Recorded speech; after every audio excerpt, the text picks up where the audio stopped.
Post. Many persons have reached out to me asking me to discuss disorders of the scalp. There are many people within the population who have disorders of the scalp, such as eczema, pityriasis, which is different forms of dandruff, and seborrheic dermatitis. So today I'll try to address this in a nutshell. What is dandruff? Dandruff is really an overproduction of skin cells that has not shed. So they accumulate on the scalp over time, causing scaliness and itchiness. There are two different types of dandruff as we know it in the cosmetology world. We have what we call pityriasis simplex, which is more of a milder type of dandruff where you have itching of the scalp, you have small flakes that you can probably compare to something like Quaker Oats. So it really looks like Quaker Oats when you scratch it. It accumulates on the scalp over time. It causes some disturbance because it itches. And it doesn't matter what you wash your hair with, you find within a few days it will return. A lot of people tend to put oils on the scalp thinking that it is just normal dry scalp. But I would advise you to refrain from that because this only makes the problem worse.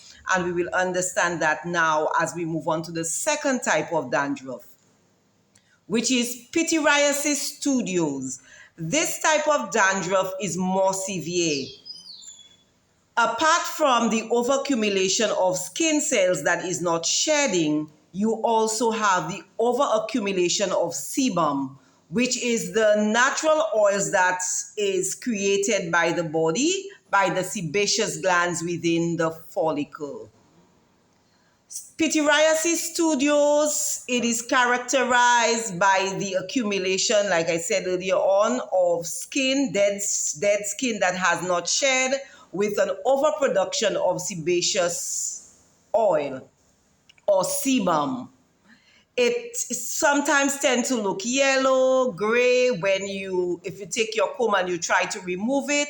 In some cases, the scalp might bleed as a result of inflammation. It also carries a foul odor. You can smell it if you put your nose close enough to someone who has it on their hair.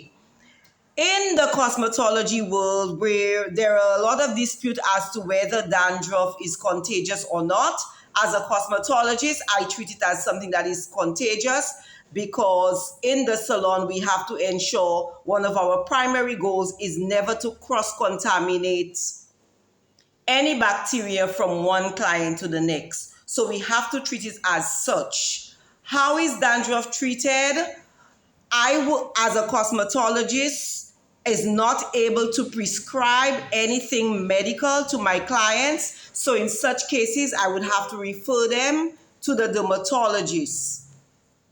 Now, what really causes dandruff of all kinds, whether it be seborrheic dermatitis, which is another type of dandruff similar to pityriasis studios, and pityriasis simplex, is a fungi that grows on all human bodies. Every one of us have it. It's called malassezia. Once there is an overproduction of that, it causes the skin not to shed. So for the normal human being, it is said our skin is supposed to be able to shed every 14 to 28 days. But people with that overproduction, the skin does not shed, so it remains intact, causing that over accumulation and production of it that many of you try to scrape off.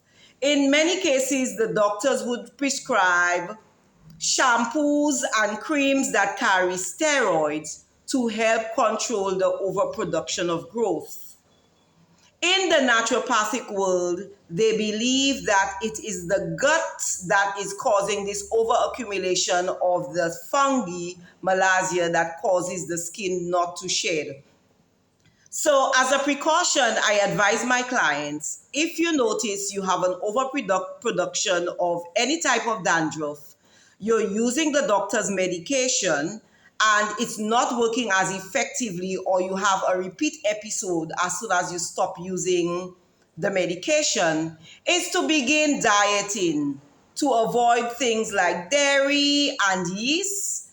And gluten, these are some things that is well known that the body, that some people's bodies are not able to digest properly. So as a precaution, you may want to diet, reduce the intake of sugar, which causes inflammation.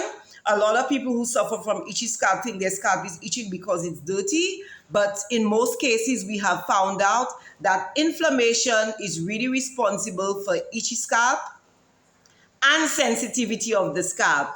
So to advise you, if you have any of these, you need to seek help from the dermatologist, because as cosmetologists, we are not able to prescribe anything medical to the clients like medication. So this is how you want to move forward with it. For those of you who are not sure, who want a diagnosis, Cecilia Fitz. I've been a cosmetologist for over 37 years. I will be able to do a professional hair and scalp analysis for you. And based on what we see, if it's not something that can be treated in the salon, I would gladly refer you to one or two of the dermatologists who I work very closely with in my salon service. So thank you very much. You can contact me on this page, or you can WhatsApp me at 487-3883.